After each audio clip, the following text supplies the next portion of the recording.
आपलं किचन या मराठी यूट्यूब चॅनलवर आपलं सहर्ष स्वागत आहे।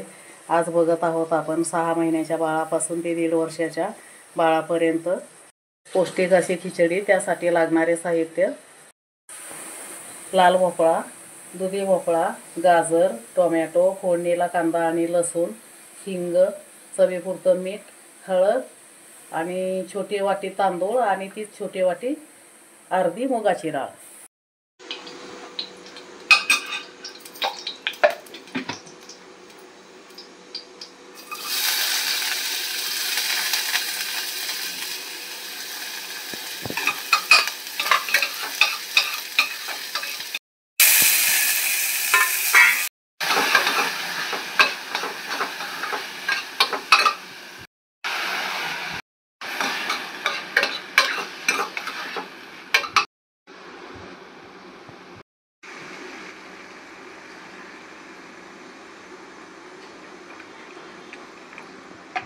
कुकरच्या 3 किंवा 4 शिट्ट्या मीडियम गॅसवर होऊ द्या। मऊ अशी छान खिचडी शिजून तयार होईल। आता बाळासाठी मऊ खिचडी तयार झालेली आहे, पाहू शकता।